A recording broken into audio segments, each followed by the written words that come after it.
นะโมตัสสะภะคะวะโตอะระหะโตสัมมาสัมพุทธัสสะนะโมตัสสะภะคะวะโตอะระหะโตสัมมาสัมพุทธัสสะนะโมตัสสะภะคะวะโตอะระหะโตสัมมาสัมพุทธัสสะอะทาสิเมอากาสิเมยาติมิตาสักขาจะเมเปตานังทักขินังตัจจาปุพเพกตะมนุสสรันติขอนอบน้อมแด่องค์สมเด็จพระสัมมาสัมพุทธเจ้าพระองค์นั้นซึ่งเป็นผู้ไกลจากกิเลสตรัสรู้ชอบได้โดยพระองค์เองแม้เสด็จดับขันธปรินิพพานนานมาแล้วด้วยเสียงกล้าวขอโอกาสพระเถรานุเถระคณะสงฆ์ขอความเจริญในธรรมจงบังเกิดมีแก่ศรัทธาสาธุชนทุกท่านทุกคนวันนี้ก็เป็นอีกวันหนึ่งที่พวกเราทั้งหลายได้บำเพ็ญกุศลเพื่ออะไรเพื่อบำเพ็ญเสร็จแล้วก็จะได้อุทิศส่วนบุญส่วนกุศลไปให้แก่ผู้ที่ล่วงลับไปก็มีคุณแม่บุญสมคุณอาสาหลังจากที่หลายๆวันมาก็มีหลายคนเนาะที่ล่วงลับไป2-3 คน4 คนเข้ามาแล้วอันนี้มันไม่ใช่เรื่องที่แปลกนะไม่ใช่เรื่องที่แปลกบอกไว้ก่อนบางครั้งบางทีคนเราเห็นคนที่ล่วงลับละโลกนี้ไปหลายคน7 คน8 คนอย่างนี้ก็เห็นเป็นเรื่องแปลกไปที่จริงแล้วนะมันไม่ใช่เรื่องแปลกมันเป็นเรื่องอะไรเป็นเรื่องของธรรมดามันก็จะเป็นอย่างนี้แหละเกิดขึ้นมาแล้วก็ตั้งอยู่แล้วก็ดับไปนั่นเป็นเรื่องธรรมดาที่เราทั้งหลายจะต้องรู้ให้ได้เข้าใจให้ได้อันนี้ก็เลยว่าที่ได้ตั้งพุทธภาษิตขึ้นเพื่อจะเป็นการน้อมนำเอาธรรมคำสั่งสอนขององค์สมเด็จพระสัมมาสัมพุทธเจ้าอาทาสิเมอากาสิเมอันแปลว่าอย่างไรอาทาสิเมอากาสิเมบุคคลมาระลึกถึงอุปการะที่ท่านทำแล้วแก่ตนในการก่อนว่าผู้นี้ได้ให้สิ่งนี้แก่เราผู้นี้ได้ทำจิตนี้ของเราผู้นี้เป็นเพื่อนผู้นี้เป็นมิตรของเราดังนี้ก็ควรให้ทักษิณาทานเพื่อประโยชน์แก่ผู้ที่ละโลกนี้ไปแล้วเนี่ยคือคำตรัสขององค์สมเด็จพระสัมมาสัมพุทธเจ้านะบอกอย่างนั้นผู้ที่จะทำอย่างนั้นได้ก็คือผู้ที่มีความเอื้อเฟื้อมีความเผื่อแผ่มีความระลึกนึกถึงอย่างเราทั้งหลายนี่แหละเป็นลูกเป็นหลานระลึกนึกถึงคุณงามความดีของแม่ที่ได้ทำไว้แล้วแก่เรานั่นแหละท่านทำไว้แก่เรานะมีมากมายนะมีมากมายตั้งแต่เราอาศัยอยู่ในท้องท่านบางครั้งบางทีคนคิดไม่ถึงนะอยู่ในท้องท่านนั่น8 เดือน9 เดือนไม่ใช่ธรรมดาออกมาแล้วก็จะต้องเลี้ยงดูอีกเลี้ยงดูไม่ใช่เลี้ยงดูคนเดียวนะ7 คน8 คนก็ยังเลี้ยงดูได้นั่นแหละคือแม่ของเราท่านเป็นผู้มีอุปการะคุณแก่เรามาก่อนผู้ที่มีอุปการะคนแก่เรานี่องค์สมเด็จพระสัมมาสัมพุทธเจ้าตรัสไว้นะว่ามันเป็นบุคคลหาได้ยากผู้ทำอุปการะก่อนแต่หาได้ยากอีกอย่างหนึ่งก็คือผู้รู้อุปการะและตอบแทนก็คือพวกเรานี่แหละผู้ทำอุปการะก่อนก็คือแม่ของเราพ่อของเราแม่ของเรานี่แหละทำกับเรามาทุกสิ่งทุกอย่างบางครั้งบางทีเราชอบใจบ้างไม่ชอบใจบ้างถึงอย่างนั้นก็ยังเป็นผู้ที่เลี้ยงดูเราอยู่อาตมาภาพเนี่ยคิดระลึกนึกถึงอย่างนี้นะถ้ามีคนมาถามว่าอาจารย์สัมพันธ์บุญมันเป็นตัวอย่างไงมาถามอย่างนี้คำตอบมันก็คือแม่ของเรานั่นแหละตัวบุญพ่อของเรานั่นแหละตัวบุญตัวของเรานี่แหละตัวบุญก็จะตอบอย่างนี้ถ้าอาจจะเอาเป็นตัว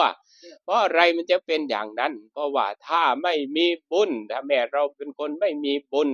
ไม่เลี้ยงดูเรามาจนถึงขนาดนี้เลี้ยงไม่ได้ทำไมเลี้ยงไม่ได้เพราะอะไรล่ะเพราะบุญไม่มีนี่แหละมันเลยมีบุญอยู่ที่พ่อมีบุญอยู่ที่แม่นี่ระลึกนึกถึงอย่างนั้นบุคคลมาระลึกนึกถึงอาจจะเป็นเพื่อนก็ได้เป็นมิตรเป็นสหายก็ได้เป็นลูกเป็นหลานก็ได้ระลึกนึกถึงคุณงามความดีแล้วอย่างนั้นเราก็เลยให้ทักษิณาทานเพื่อประโยชน์แก่ผู้ที่ละโลกนี้ไปแล้วเนี่ยการให้ทักษิณาทานที่องค์สมเด็จพระสัมมาสัมพุทธเจ้าตรัสไว้นั้นอาตมาภาพก็จะพูดอยู่บ่อย พูดอยู่ทุกครั้งนั่นแหละที่มีการแสดงธรรมเกี่ยวกับการจากไปอย่างนี้ว่าการให้ทักษิณาทานนั้นก็ให้มันเป็นไปเพื่อความเป็นธรรมให้มันเป็นธรรมให้มันเป็นธรรมต่อมนุษย์ก็ให้มันเป็นธรรมต่อสัตว์ก็ให้มันเป็นธรรมไม่ใช่ว่าบางครั้งบางทีเนาะหลายครั้งหลายทีหลายหนที่เห็นมาเนี่ยมันไม่เป็นธรรมสำหรับสัตว์ไม่เป็นธรรมสำหรับผู้คนทำไมมันเป็นธรรมสำหรับสัตว์เพราะว่าพ่อแม่ปู่ย่าตายายของเราล่วงลับละโลกนี้ไปแล้วก็เสียใจสุดซึ้งอยู่แล้วนะเสียใจกันอยู่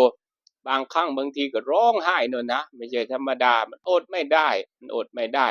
อย่างพระอานนท์เนี่ยนะพระอานนท์องค์สมเด็จพระสัมมาสัมพุทธเจ้าเสด็จดับขันธปรินิพพานยังหลบไปน้ำตาไหลเหมือนกันอย่างนี้นะต้องเข้าใจ ต้องเข้าใจอย่างนั้นเมื่อเข้าใจอย่างนั้นนะเราระลึกนึกถึงคุณงามความดีเนี่ยระลึกให้มันได้นะคุณงามความดีของพ่อของแม่ระลึกให้มันได้ถ้าระลึกไม่ได้มันก็ไม่เห็นบุญอยู่อย่างว่านั่นแหละถ้าระลึกได้มันก็จะเห็นบุญมันก็จะเห็นบุญในตัวของพ่อในตัวของแม่ในตัวของเราด้วยนะถ้าระลึกได้แต่ระลึกไม่ได้กับตัวเราก็ไม่เห็นบุญจากตัวเราการอุทิศส่วนบุญกุศลนั่นก็ให้มีความพร้อมให้มีความพร้อมมีความเมตตาเมตตามันเป็นอย่างไรมันก็คือไม่เบียดเบียนกันนั่นแหละมันเป็นหลักของมันอยู่แล้วนะถ้าเราเบียดเบียนกันเนี่ยมันเป็นอย่างไรนะสัตว์อื่นเขาก็มีพ่อมีแม่เหมือนกันนะสัตว์อื่นเขาก็มีพ่อมีแม่มีลูกมีเต้าเหมือนเรานี่แหละถ้าเราไปเบียดเบียนเขาอย่างนี้มันก็เลยไม่ถูกต้องมันก็เลยไม่เป็นธรรมเพราะอะไรเพราะแม่ของเราจากไปแล้วก็เสียใจอยู่แล้วชาติอื่นเขาก็ต้องเสียใจเหมือนกันเมื่อญาติพี่น้องของเขาล่วงลับละโลกนี้ไปมันจะเป็นอย่างนั้นที่บอกกันอยู่ก็จะเป็นอย่างนั้นนะให้มีการรักษากายมีการรักษาวาจารักษาใจมีการรักษากายก็คือไม่ทำบาปทางกายมีการรักษาวาจาก็คือไม่ทำบาปทางวาจาแล้วก็มีการรักษาใจนี่ก็คือรักษาให้มันเป็นปกติให้มันเป็นอัปปยากตาธรรมะอัปปยากตาธรรมะเวลาท่านสวดนะท่านสวดสาธยายสวดมาติการกุศลธรรมะอกุศลธรรมะอัปปยากตาธรรมะก็คือตัวกลางกลางนะตัวกลางกลางนะมันไม่ไปทางกุศลมันก็ไม่ไปอกุศลมันก็ไม่ไปตัวกลางกลางจิตของเราเนี่ยทำให้มันเป็นตัวกลางกลางให้มันได้ก็คือให้มันเป็นลักษณะที่ไม่เอียงไปทางฝ่ายใดฝ่ายหนึ่งเอียงไปทางบุญมากนี่มันก็ไปยึดบุญมากนะเอียงไปทางบาปมากมันก็ไปยึดบาปมากอย่างนี้มันก็ไม่เอาบุญก็ไม่เอาบาปก็ไม่เอาแต่ทำนะแต่ทำทำไมจึงทำองค์ ขอไปองค์สมเด็จสัมมาสัมพุทธเจ้าเนี่ยท่านบอกอย่างนั้นเนี่ยเราก็เลยทำตามบอกอย่างนั้นก็ควรให้ทักษิณาทานเพื่อประโยชน์แก่ผู้ที่ละโลกนี้ไปแล้วการร้องไห้ก็ดีการเศร้าโศกก็ดีการพิไรรำพันอย่างอื่นก็ดีบุคคลไม่ควรทำทีเดียวนั่นเห็นไหมท่านบอกไว้หมดนะบอกไว้หมดนะร้องไห้ท่านก็ว่าไม่ควรสิ่งที่ควรคือการทำบุญอุทิศให้แต่ถ้าเราร้องไห้พิไรรำพันน่ะแม้จะร้องไห้ขนาดไหนพิไรรำพันขนาดไหนก็ไม่คืนกลับมาหาเราได้เพราะอะไรเพราะการจากไปมันก็จะเป็นอย่างนี้ก็เป็นอย่างนี้มันมีหลายคนแล้วที่จากไปน่ะกลับมาในสภาพเดิมเนี่ยไม่ได้แต่กลับมาในสภาพใหม่ได้นะอาจจะเกิดกับเราเป็นลูกเป็นหลานเราอย่างนี้ก็เป็นไปได้อยู่อย่างนั้นนะญาติทั้งหลายที่ล่วงลับไปแล้วนะย่อมตั้งอยู่อย่างนั้นนะย่อมตั้งอยู่อย่างนั้นตั้งอยู่อย่างไรตั้งอยู่ตามกรรมของตัวเองกรรมของตัวเองที่สร้างอะไรเราไว้สร้างบุญหรือสร้างบาปก่อนที่เราจะตายก่อนที่เราจะล่วงลับละโลกนี้ไปสำรวจตรวจตราตัวเองนะสำรวจตรวจตราตัวเองว่าศีลห้าเนี่ยมันได้ไหมศีลห้าข้อมันครบไหมถ้าไม่ครบนะมันก็ยังจะไม่ดีนะถ้ามันครบหรือว่าการให้ทานของเราเนี่ยมันทีไหมหรือว่าห่างๆมันถึงให้หรือว่านานๆทีจึงมีหนอย่างนี้ถ้ามันอยู่ทีมันก็ตรงคำสั่งสอนของพระพุทธเจ้านั่นแหละท่านว่าอย่างไรท่านก็จะบอกว่าสุโขปุญญสะอุจจโยการสะสมซึ่งบุญนำความสุขมาให้นั่นเห็นไหมมันก็เป็นคำตัดที่เราสามารถที่จะยืนยันได้ญาติทั้งหลายต้องตั้งอยู่อย่างนั้นย่อมตั้งอยู่อย่างนั้นคือตั้งอยู่ตามกรรม กรรมที่ทำไว้แล้วอย่างแม่ของเรานี่เราจะมองเห็นอยู่นะ อาตมาภาพมาอยู่ที่นี้เนี่ยมาอยู่ที่นี่เนี่ยวัดป่าดงไฮนี่26 ปีนี้แหละ26 ปีนี้ก็เห็นอยู่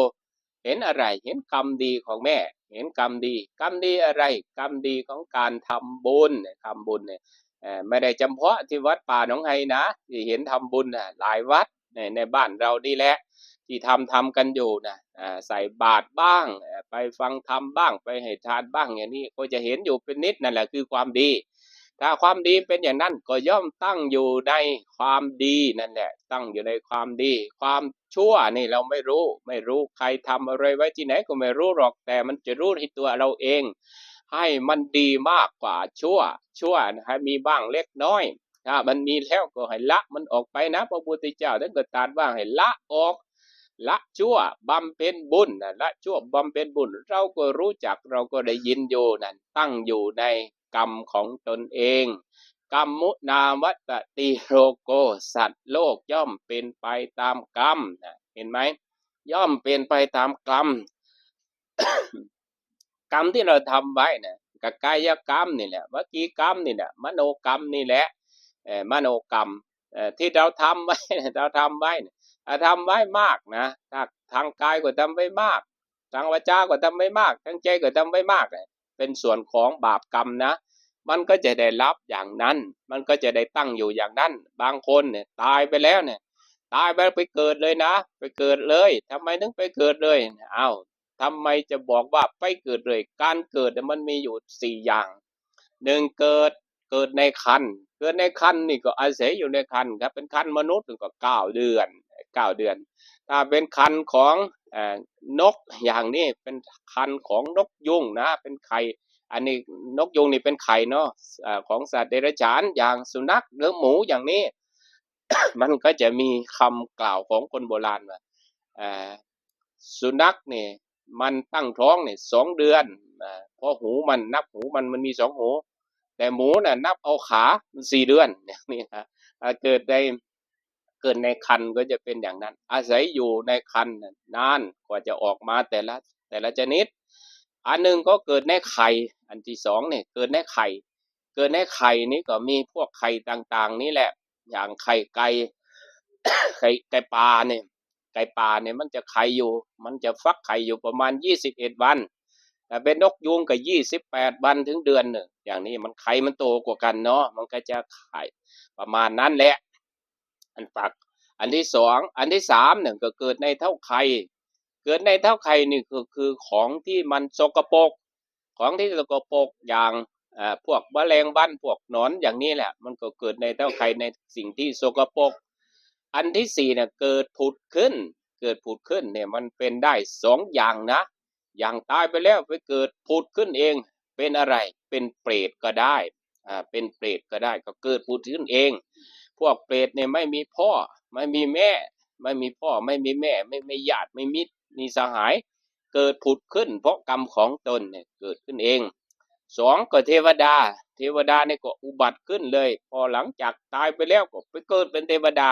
ก็ไม่มีพ่อก็ไม่มีแม่เหมือนกันนี่เกิดอุบัติเกิดขึ้นเองอย่างนี้นะการเกิดทีนี้ที่จะไม่เกิดไม่มีนะที่จะไม่เกิดสัมภเวสีที่ท่องเที่ยวอยู่ที่เราทั้งหลายเรียกว่าผีนั่นก็คือเกิดแล้วนะเกิดเป็นสัมภเวสีหาที่เกิดที่ดีขึ้นไปยิ่งกว่านั้นอย่างนี้เป็นต้นที่นี่นะการให้ทักษิณาทานนะทีนี้พระพุทธเจ้าบอกว่าอายัญจะโขทักขินาตินา สังคัมหิสุปฏิทิตาเนี่ยก็ทักษิณานุปทานนี่แหละอันท่านให้แล้วถวายดีแล้วแก่สงฆ์นะให้แก่สงฆ์ไม่ได้บอกว่าให้แก่บุคคลนะทักษิณาทานที่เราให้แก่สงฆ์นั้นย่อมสำเร็จประโยชน์เกื้อกูลแก่ผู้ที่ละโลกนี้ไปแล้วนะมันเป็นการเกื้อกูลกันเพราะว่าถ้าญาติไม่เกื้อกูลญาติก็ไม่สามารถทำบุญได้นะแม้มีอาหารโภชนะอาหารวางอยู่มากมายมันก็คิดไม่ได้ว่าญาติจะได้รับประโยชน์อย่างไรญาติที่ล่วงลับไปนะ แต่ถ้าคนที่เกื้อกูลเนี่ยมีอาหารมากมายข้าวน้ำโภชนะอาหารย่อมเอาไปถวายแก่สงฆ์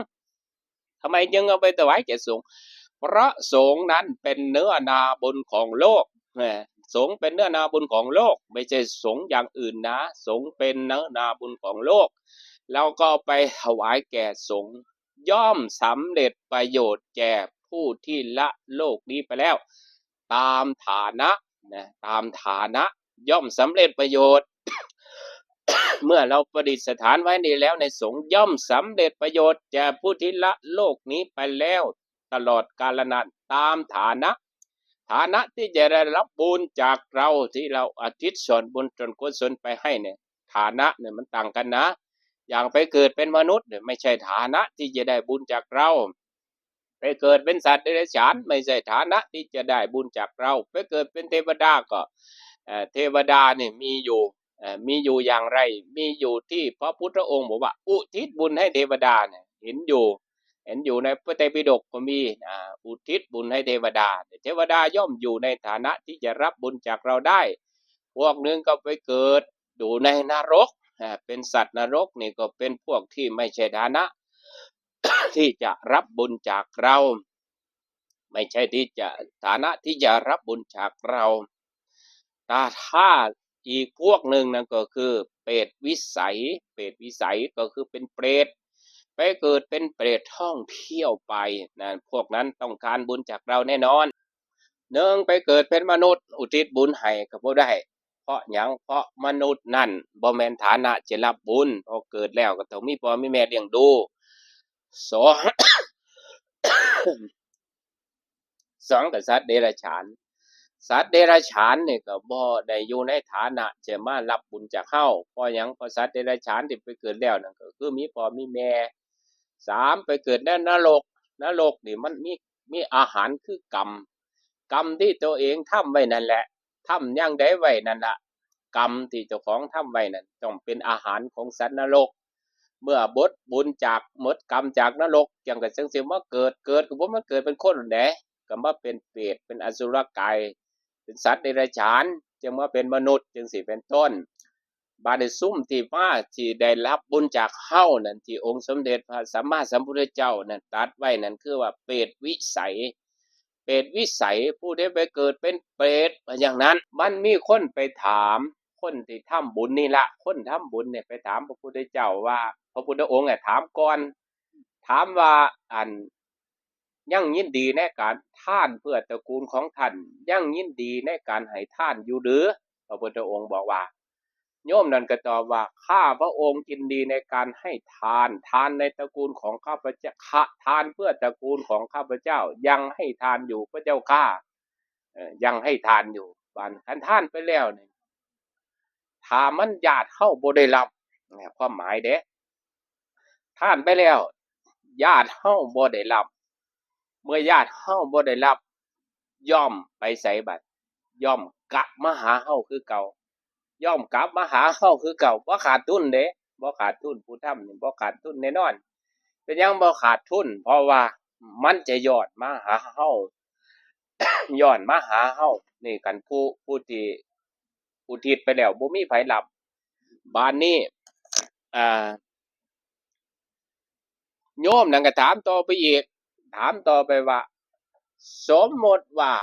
ญาติของเฮาที่ตายไปแล้วบ่ไปเกิดเป็นเปรตเนี่ยไผสิรับบาดนี้ว่าซั่นไผสิรับทานจากเฮาสมมุติว่าญาติพ่อใหญ่ตึงจังซี่ล่ะไปเกิดเป็นเปรตบ่ได้เกิดเป็นเปรตไผสิรับทานให้เฮามันก็กลับมาเฮาแต่ว่าพระพุทธองค์บอกว่าจังซี่บอกว่าจังได๋บอกว่าญาติทั้งหลายที่ล่วงลับไปนี่ที่จะไม่ไปเกิดเป็นเปรตวิสัยนั่นหามีไม่ก็หมายถึงว่าการกระทำของเฮาทุกมื้อนี่ล่ะการกระทำของเฮาทุกมื้อทุกวันทุกเวลานี่ล่ะมันใกล้ต่อเปรตแน่อยู่ได้ มันใกล้ต่อเปรตอยู่มันเป็นหยังจังใกล้ต่อเปรตเพราะว่ามันมากไปด้วยความโลภมันมากไปด้วยความโกรธมันมากไปด้วยความหลง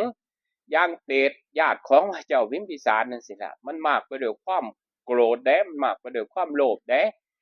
ไปฟังธรรมน้ำโมไปฟังธรรมน้ำโมก็บ่ฟังธรรมแล้วไปหาเลาะอยู่ในป่าพุ่นแล้ว ไปเลาะอยู่ในป่าเลาะไปเลาะมาเลาะเที่ยววัดนั่นละดึกข่อนใส่กุฏิแน่เผาก็มีนังมองกลับมาหิวข้าววันหิวข้าวก็ท่านของท่านที่เขาวางไว้เขาเตรียมที่ถวายพระพุทธเจ้าและภิกษุสงฆ์น่ะเตรียมไว้หลายๆเนี่ยน่ะมาฮอดก็ด้วยความโกรธโกรธก็คือใจมันบ่ดีนั่นด้วยความโลภนั่นด้วยความหลงจังซี่น่ะ3ตัวนี่น่ะมันก็เลยเอาพากันเอาไปแจกกันกิน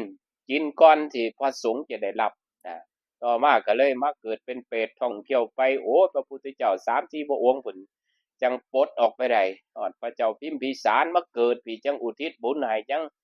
พ้นออกจากเปรต นั่นแหละพระพุทธองค์จึงบอกว่าญาติของเราที่ล่วงลับละโลกนี้ไปที่จะไม่เกิดเป็นเปรตหามีไม่นะหามีไม่แต่ว่าขันบอกว่าไปตามกรรมเนี่ยกรรมเนี่ยเฮาสร้างไปเฮารู้ได้บาดเฮารู้จังได๋ว่าซั่นรู้ว่าเฮาสิบ่ไปเกิดเป็นเปรตเพราะหยังเพราะเฮารู้จักอยู่ว่าเฮาเฮ็ดหยังกายเฮารู้จักวาจาเฮารู้จักใจเฮารู้จักเนี่ยมันเป็นอย่างนั้น ญาติทั้งหลายย่อมตั้งอยู่อย่างนั้นก็ทักษิณานุปทานนิแลอันท่านให้แล้วประดิษฐานไว้แล้วดีสงฆ์นั่นย่อมสำเร็จประโยชน์เกื้อกูลแก่ผู้ที่ละโลกนี้ไปแล้วตลอดกาลนานเห็นบ่ย่อมสำเร็จประโยชน์แก่ผู้ที่ละโลกนี้ไปแล้วตลอดกาลนานนั่นพวกเฮาทั้งหลายต้องเป็นผู้หูจักให้หูจักให้ทักษิณาทานอย่าสิไปให้อย่างอื่นเด้อย่าไปให้อย่างอื่นที่มันบ่เป็นทานนั่นน่ะบ่เป็นทานมันอาจจะเป็นบาปก็ได้คันมันเป็นบาปบ่ต้องทานให้ไผถ้ามันเป็นบุญนั่นทานไปเพราะอิหยังจังเป็นจังซั่น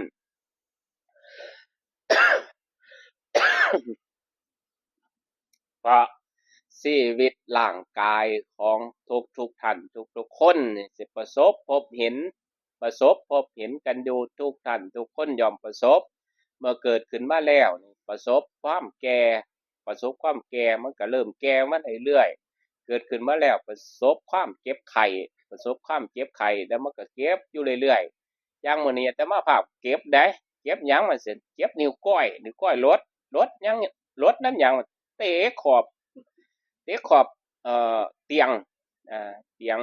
โต๊ะน่ะนะโต๊ะนั่นก้มเอาของมันตีนมันก็ไปเตะแน่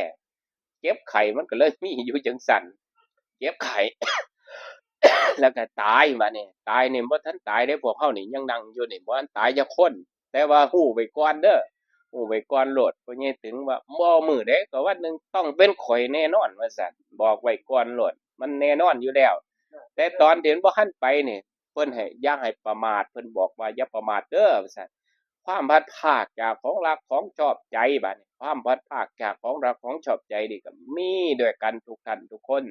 อย่างแม่ของเฮานี่ล่วงลับไปเฮาก็เศร้าใจเนาะเศร้าใจแล้วก็คิดฮอดคิดถึงบางครั้งก็น้ำตาไหลพุ่นล่ะมันก็เป็นธรรมดาธรรมชาติการพลัดพรากจากของรักของชอบใจย่อมบังเกิด กับทุกๆคนบัดนี้มีกรรมเป็นของตนมีกรรมเป็นเผ่าพันธุ์ มีกรรมเป็นที่พึ่งอาศัยผู้ใดทำกรรมอันใดไว้เป็นบุญหรือเป็นบาปจะต้องได้รับผลของกรรมนั้นๆสืบไปนี่มันมีสองอย่างเด้กรรมดีกับกรรมชั่วกรรมชั่วก็อย่าสิพากันทำหลายให้พากันทำกรรมมันดีๆน่ะกายดีวาจาดีใจดีน่ะเป็นบุญเด้คันกายดีวาจาดีใจดีนั่นเป็นบุญให้ทำจังซี่ล่ะ ให้ทำจังซี่ล่ะเลือกทำแต่กรรมที่มันดีๆกรรมบ่ดีเนี่ยพากันละพากันเลิกพากันถอนฉะนั้นมื้อนี้เว้ามาก็คงจะสมควรแก่เวลาขออนุโมทนาบุญกับเจ้าภาพเจ้าศรัทธาลูกหลานของแม่บุญสมกุลสาที่มีเจตนาอันดีอันงามทำทักษิณทานก็อยากฟังธรรมนำก็เลยเป็นความดีอนุโมทนาบุญกุศลอันใดที่พวกท่านทั้งหลายได้กระทำบำเพ็ญมาแล้วในอดีตกำลังมาเป็นอยู่หรือจะบำเพ็ญต่อไปขออนุโมทนาอย่างยิ่งบุญกุศลอันใดที่อาตมาภาพพร้อมด้วยคณะสงฆ์วัดป่าหนองไห้ได้ประพฤติปฏิบัติมาด้วยการบวชในพระศาสนารักษาศีลเจริญสมาธิเจริญปัญญาแสดงพระธรรมเทศนาในครั้งนี้ ด้วยอำนาจแห่งคุณพระรัตนตรัยคือพระพุทธพระธรรมพระสงฆ์ขออุทิศบุญนี้ให้ถึงแก่นางบุญสมกุลสาที่ล่วงลับละโลกนี้ไปหากว่าตกอยู่ในสถานที่อันเป็นทุกข์เมื่อได้บุญแล้วขอทุกข์นั้นลดน้อยถอยลงหรือพ้นจากทุกข์ถ้ามีสุขขอให้สุขยิ่งขึ้นไปมีความสุขแล้วมีอานุภาพแล้วโปรดปกป้องคุ้มครองพวกพี่น้องลูกหลานญาติมิตรทั้งหลายให้มีแต่ความสุขมีแต่ความเจริญในศีลในธรรมขององค์สมเด็จพระสัมมาสัมพุทธเจ้าจงทุกท่านทุกคนเทอญ